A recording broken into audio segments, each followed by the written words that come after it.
We're going to be talking about today the how do cults and authoritarian systems promise us meaning and connection, but deliver stress and intensity.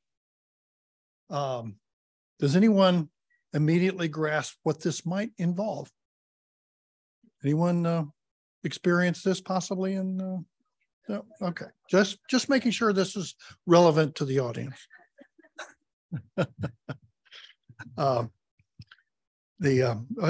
The answer, of course, is to like everything that has to do with the brain and recovery from cults is that depends.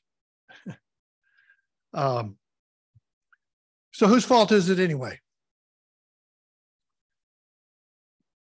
Let's see.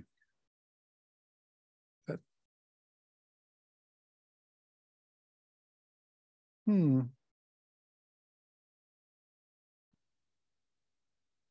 that's a pointer. There we go.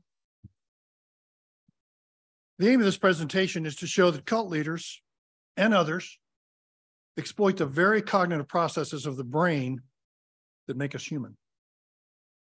To identify how recent neuroscience may explain how thought reform facilitates that exploitation, to propose that our neurological makeup as humans, not some unknown personal cognitive deficit, history of abuse, naivete, or moral weakness fully explains our choices to join or remain in a cult. And to answer the question, why do smart people like me fall for this? Insert personally appropriate expletive here.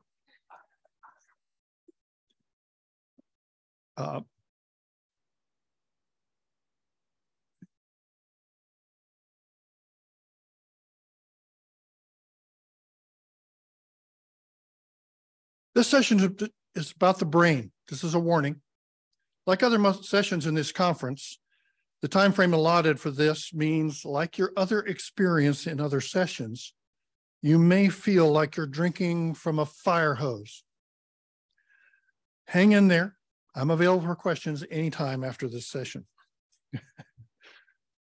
The dilemma that we face in trying to connect these experiences with the function of the brain is that it's the brain studying itself. Innate biases and gut feelings affect the study of neuroscience. Like any other thought process, it's hard to separate facts from hunches. Study of the brain is science. Conclusions about the mind is storytelling, based on data and theory, but still story. Our brains are not primarily fact checkers. Brains are primarily pattern recognizers and prediction attempters. And I am not a neuroscientist, but I recognize patterns when I see them. And I also stayed at a Holiday Inn Express last night. Let's see, there's some people old enough to know what that is about. Elements of a healthy choice system are manageable stress, curiosity as to what feels good, what makes sense, felt knowledge and certainty, the need to know why, meaning making. This is a healthy choice system. But what's promised in a cult and what's delivered. What's that? I do. Oh, yeah. Let's see where we're going. Oh, yeah. Promised and delivered. It's a Jeep thing, meaning and connection. People with Jeep Wranglers, anybody have one of those? They're kind of special people. We have our own Jeep Wave.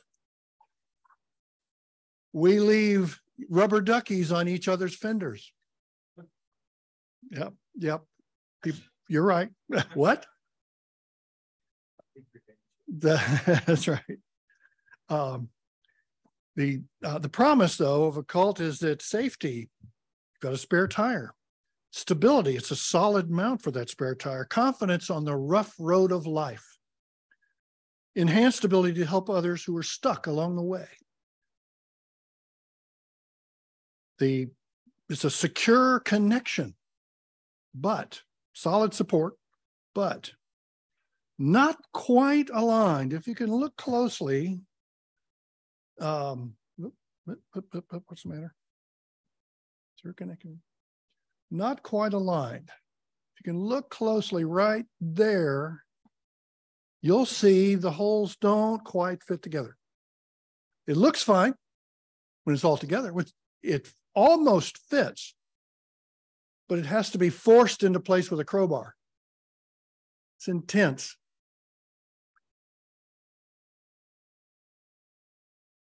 There's the crowbar. Now, you might notice there's a Z on the back windshield or window of this vehicle. It was not used in the invasion of Ukraine. That is an SUV that's white that happened to pull in behind me before I took this picture. But what's delivered is the stress of the misaligned mount is transferred to every connection or weld in the tire mount and the rear of the Jeep all the time. Now, you don't have to be a Jeep enthusiast to understand this is not about Jeeps today. Almost fit creates stress. For most of us, at least for a time, we and the group were almost a good fit. At least for a time, as stress increased, it got harder and harder to logically evaluate our choice to remain in the group.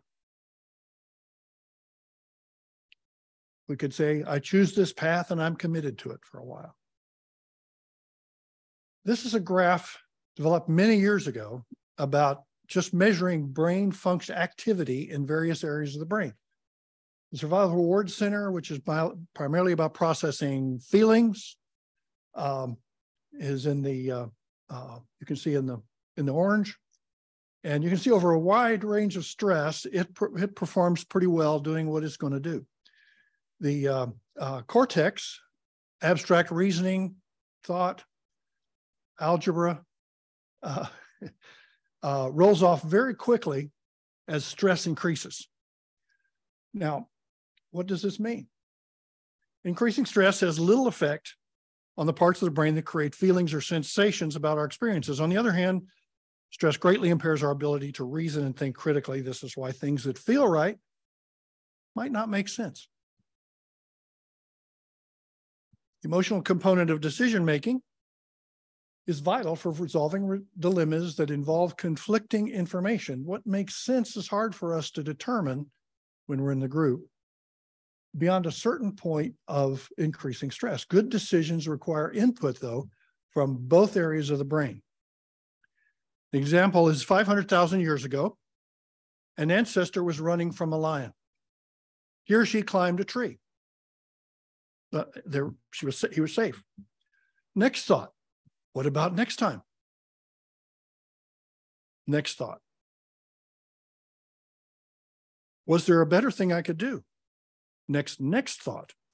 What about the time after that? What should I do then? How do I know for sure this was the best thing to do? Directed thought cannot end with a thought because you don't know what you don't know. There's two kinds of knowing. Real knowing. Our ancestor could have done multiple trials, each with randomly selected lions. And yeah, I see the academicians in the audience. Each with and trying different evasive maneuvers each time in order to prove logically he was right. Problem with that, he only had one life. So have to get it right the first time. Operant knowing, on the other hand, if he kept ruminating, he'd sit there and starve to death at the top of that tree. If he was going to pass his DNA on to us eventually, he has to know he made the right choice. He has to reach a conclusion, and here you go again, with an N of 1. Something has to intervene. Our brain has a certainty system. When all this with our ancestor and the lion started, a wave of cortisol, a hormone released during times of stress, has just been relieved by a release of dopamine. He associated the feeling with survival And part of the brain assumes, correctly or incorrectly, that whatever she did before our stress was relieved caused his survival and generates a feeling called felt knowledge. She says, I was right. I know this is the right thing to do. It feels right. Therefore, it is right. Felt knowledge feels like thinking, but it's actually a feeling with no rational thought whatsoever behind it. Ruminations that kept us stuck when we were under stress stop, and we're able to get on with other concerns. This works rather well for the most part. Logic gets us close enough to the right answer most of the time, and then certainty seals the deal. The brain's choice system, two parts: what feels right and what makes sense. The survival reward center includes the ventral tegmental area, nucleus accumbens. There will be a quiz after this. I don't see anybody taking notes. The ventral tegmental area is always preoccupied with getting the rest of you through the next 15 seconds. When the VTA is stimulated by the actual or potential presence of something known to support survival or is a survival risk, it notifies the nucleus accumbens. The nucleus accumbens releases dopamine or the hypothalamus and the cortex release corticotropin releasing factor, better known as CRF. They're stress hormones which activate pathways all around the brain, including the amygdala, and that's where the dopamine comes from. By the way, amygdala, BOGO, you got that? You get two of them. You know, one brain, two BOGOs. Yeah, I got it. Gotcha. If our behavior is believed to promote survival, the amygdala activated will reward the body with normally subtle, pleasurable emotional experience. If our behavior choice is influenced by an excessive release of dopamine, as in an intense experience, CRF, cortical releasing factors, is released, restoring homeostasis. If our behavior is considered a risk to survival, the feeling is depression, fear, and powerlessness due to the CRF.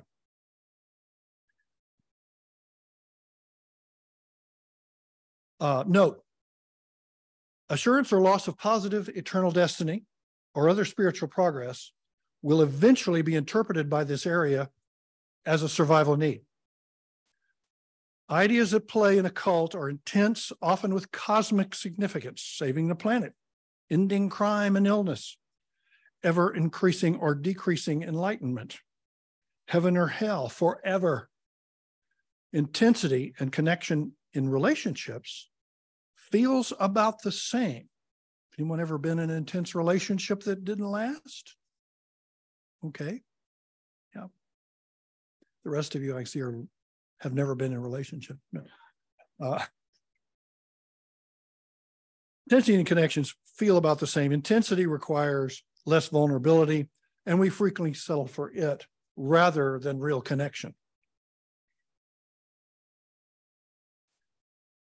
Now, what makes sense in the brain's choice system, the orbitofrontal cortex, which is above in the processing, next in the row of the three parts we just talked about, attempts to predict future outcomes by valuing potential behaviors depending on the dopamine signals from the amygdala. The stronger the signal, the higher the valuation. Anterior cingulate cortex, sometimes called the cingulate gyrus, that's the older name for it. Self-awareness. It picks up on social cues from others and adjusts behavior, enables behavioral and cognitive flexibility, avoiding rigidity, and provides consideration of others' opinions. It enables awareness into how our behavior might help or harm those around us. The insular cortex, choice is now, by the way, that's also a BOGO. We get two of those. They're right above your ears and inside. Choice is about becoming, is now becoming conscious and is subject to reality checking by the prefrontal cortex. So you can see most of the decision-making process is not conscious to us until it hits the insula.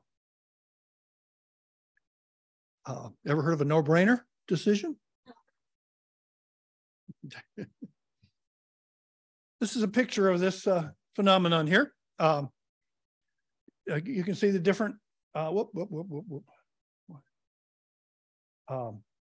different areas of the brain. You see nucleus accumbens, the amygdala, the hippocampus, of course, is part of this. The VTA, ventral area, the orbital frontal cortex, the cingulate up here, and the prefrontal cortex. You notice how all of this is extremely close together in the brain. You know, it's less than a centimeter apart. And this part of the brain is able to process 7 times faster. Now, how they prove that, I don't know. 7 times faster than the prefrontal cortex. So we can, but their choices are products of feelings, valuation, consideration of others, and fact checking. That's how it's supposed to work.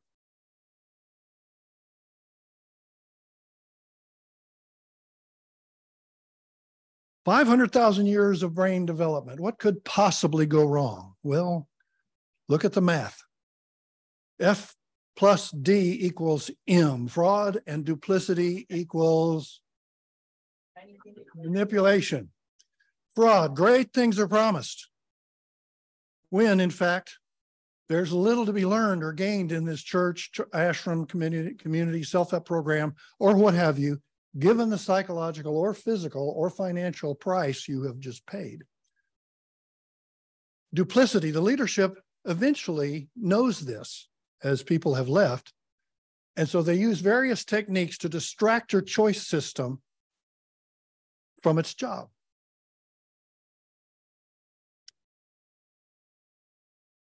Great spiritual and financial, let's say, advancement, so that you could help others. Clever groups do that. We're not doing this for ourselves. We're doing this to help the world.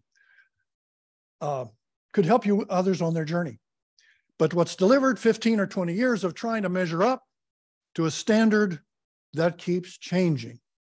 Now, again, I want to make sure that anyone have any idea what I might be talking about here? Okay. Result, middle age is approaching. Many are left with no relationships and no family since prospective partners have never been approved by the leadership. I heard a groan. You have no stable career since you had to keep changing jobs because of frequent moves or your roles in the group. One person said, well, I could apply for a marketing job or an auditor. I apologize to Steve. There's a misprint here. That's B-I-T-E. I assured him that the notes that I'm working off of, it's spelled correctly. Unethical persuasion environments. Thought reform, the bite model, natural communication techniques of traumatizing narcissists, all of these add to the problem here. For this session, we'll use the thought reform model from Lifton, which if you haven't heard of, just keep coming back to conferences. You'll hear it. Today, most of the people I work with in counseling have already heard of it. That used to be a big part of what I did. It has something harmful for every single area of our brain's choice system.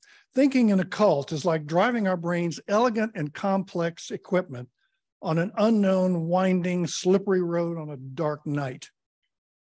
It's just safer to stop thinking. And that's the point. Now, one thing about this, just knowing and deciding isn't enough. The what and how of things is important, but we humans need more. We need meaning. The why. Other species don't seem to care about why. Meaning making, there are 4 chemicals that a lot of you have been waiting for. That's in the here. Endorphins, dopamine, serotonin, and oxytocin, chemicals that make both certainty and meaning happen. Our brains create positive and negative feelings, happiness, pride, joy, or anxiety, for example, to promote behaviors that will enhance our ability to get things done and to cooperate. Our brains reward us for working to keep ourselves and those around us alive and looked after with neurotransmitters and hormones that make us feel good.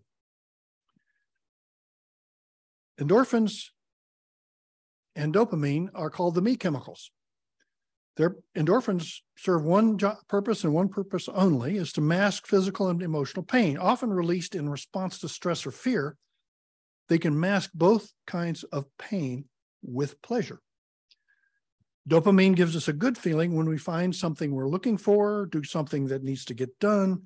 It is responsible for the feeling of satisfaction after we've finished an important task, completed a project, or reached a goal that's interpreted by the survival reward system to enhance survival. Both the endorphins and dopamine give us pleasure without the need to be vulnerable in connection with others. The us chemicals, these are the sweet ones. Serotonin is a neurotransmitter that keeps up our self-esteem, promotes the feeling that we get when we perceive that others like or respect us, makes us feel strong and confident that together we can take on anything. Oxytocin is most people's favorite hormone. It's the feeling of friendship, love, and trust. It's the feeling we get when we're in the company of our closest friends or trusted colleagues. It's the feeling we get when we do something nice for someone else, or the feeling we get when we see someone doing something nice for someone else. It's an extra bonus of this. We don't even have to do the thing. We can see somebody else do it and we feel good. It promotes empathy and pay it forward feelings. Very human response. The actions of serotonin and oxytocin are much more subtle than endorphins and dopamine, but they provide the why, meaning, and purpose. Together, these four chemicals provide a balance of safe confidence, self-confidence, willingness to accomplish, be responsible for ourselves, and contribute to the welfare of all. Everything is beautiful. If this sounds like a setup, you might have been in a cult. Let's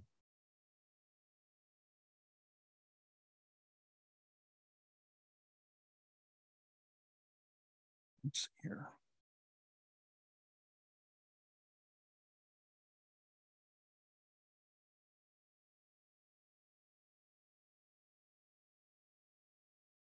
Amygdala and hypothalamus provide the brain with signals that create feelings that are variations of mad, sad, glad, and scared. The cult contrives spontaneity, black and white, all or nothing thinking, and other techniques exaggerate feelings and impair function of the prefrontal cortex because, of course, the stress, the main location of critical thinking through logical thought. Without the prefrontal cortex, we can't apply the products of the choice system.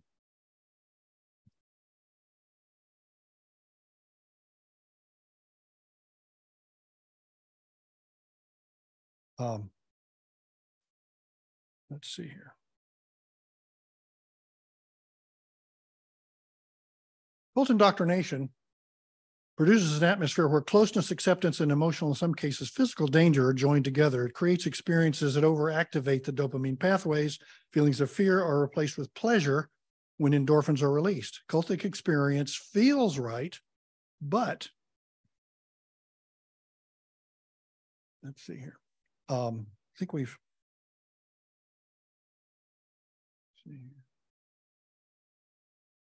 yeah, our orbital frontal cortex overvalues the feelings the group practices induce.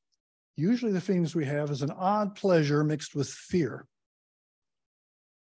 Our anterior cingulates determine that all those around us are behaving as if any problems we have are our fault.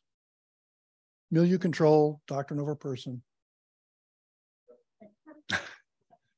Being in an environment like this makes it very hard for our anterior cingulates to figure out what to do with the data they've gotten from the other part of the choice system. We really need people having different opinions and doing things their own way around us.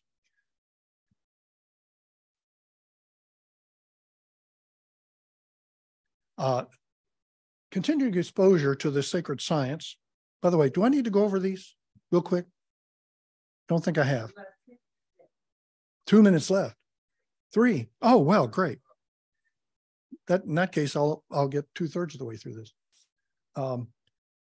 Anyway, you can see sacred science, loading language instills fear. Prefrontal cortex will not figure this out. Of course, it never will because of the stress. It's already impaired in its function. Exposure to dispensing of existence, reports of objectors, leaving or being kicked out and dying in car crashes or pneumonia, induces misattribution of cause in the VTA. It overvalues and undervalues the wrong things. Others in the group who seem to go along, they don't have a problem. The VTA concludes that unquestioning acceptance of the leader must be a survival behavior, and the amygdala rewards it with dopamine releases. Orbital frontal cortex values unquestioning obedience higher than is appropriate. Insular cortices try to use logic to form messages from past information, subconscious mixed messages, inhibited by loading language and perceived risks involved in critical evaluation of the sacred science. What's the result? Ever seen that in a PC? Ever know where location 404 is? Anybody? Blue screen. Choice system fail. What's the decision that's made? Be more intensely devoted, more radical. Decision-making and impulse control stimuli evaluation ceases. Unaided free choices are replaced by compliance, submission, and obedience. Certainty feels safer than questioning. No wonder that after leaving,